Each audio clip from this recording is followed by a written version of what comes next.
Hello guys, D Tenaglia Studios here, and today I will be giving you a behind the scenes of all my videos. This is going to be a pretty exciting video. People have been asking me to do this for a long time, and I'm finally actually going to do it.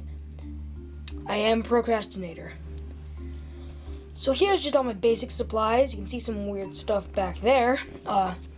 First, general Lego base plates. My standard setup for base plates, I actually have 6 base plates. So I have a 6 square base plate, square green base plates, and then in total it's 3x2 green base plates. And standard Lego minifigures are used, of course. You can see my camera right here. It is a Canon PowerShot 5X500 IS HD. It's a great camera. It's got some pretty nice zoom on it. And it has many different features that let me do different things, including a flash. And I also have a grid on this set on this thing, so I can use it to make stop motions a lot easier. And to hold my base plates down, if you check, I actually do use tape. Now that we're through the base plates and my camera, we can go on to the backgrounds. A lot of people have been asking me, where do these two backgrounds come from? These backgrounds actually come from an official Lego set. The Lego Steven Spielberg Movie Maker stop motion set. It comes with a camera, one which I do not use, a stop motion software disc, I do not use that either, and a huge set with different cinematic special effects looking features built into the set, which are really fun to use, and it's an incredible set. I had to search high and low for this set all over eBay, and I actually found it probably about 5 years ago. Yeah, 2010, somewhere on eBay for at least 2 or 3 times the original price. So this set does not come easy, but it is definitely worth it. It comes with 2 two background plates. Blue, which I primarily use in almost every single one of my videos, like this. Then on the other side, you might notice a cityscape used in Ninjago. It's a very useful cityscape. I never had a use for it until Ninjago City became high-tech. Then I had a supreme use for it. Next, we're on to the gray. The gray base plate is also incredible, and I don't use this one just as much as the other one. I use this one mostly for caves, and I've probably used it once or twice for the ground. On the other side, you can see an apocalyptic wrecked city. Incredible. I've only used this once or twice in Ninjago also. Again, for backgrounds, a very new effect that I've been adding in my videos are background mountains. These are actually just cut out of a plate of styrofoam, and I just line them up against the background like this. Makes a nice silhouette of a mountainy landscape. That's a really cool effect that I made, and it was at a very low price too. Here we have another section of this behind the scenes. This is scenery elements. We're gonna go from biggest to smallest, so we'll start off with these buildings. These are actually, they're used in a few of my videos, mostly Ninjago. They're very light. You know what they are? Styrofoam, painted gray. That's literally all I did. Picked out some gray paints, styrofoam rectangles, put them together, sliced out some pieces on a few of them to make like a little L shape, and it works perfectly as a building. Here's the next building, and it's just a different shade of gray with a little different kind of slant. So I think I was pretty resourceful in doing that, and I don't care if anyone else does that. It's not my original idea. Anyone can do it, so I advise using that in your stop motions if you really want to. Next, I'm gonna get this out of the way. These are some plastic trees. They come in big long lines, and I usually line them up against a background such as this, like that, to give it a very forested effect.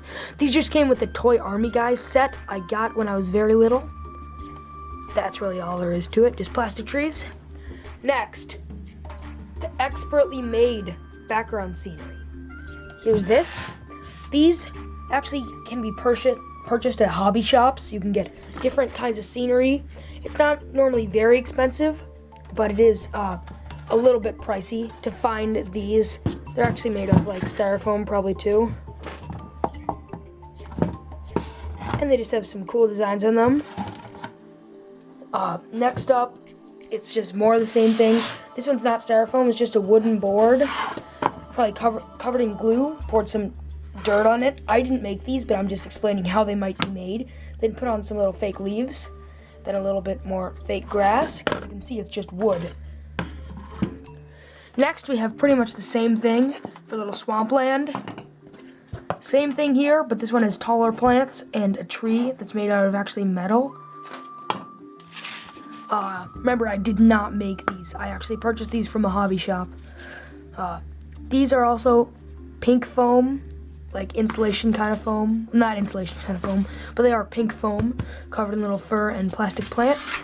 And same thing over here, and I do use these, if you remember back to my Outlands episode, that would look like a casual Outlands landscape in that series of episodes.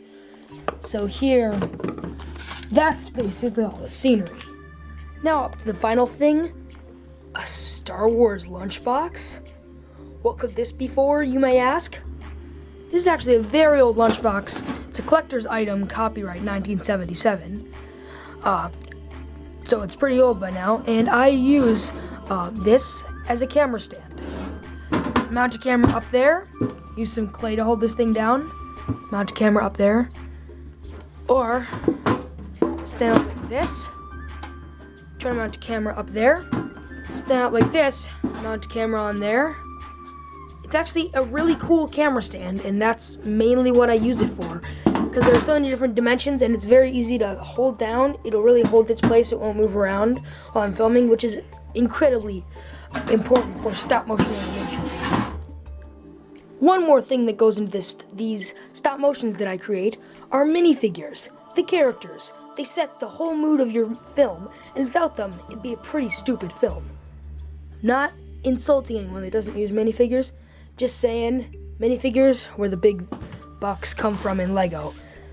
As you noticed in the new Chima line, most of the sets are you get them just to get minifigures and or their accessories. So I'm just saying, minifigures are very important.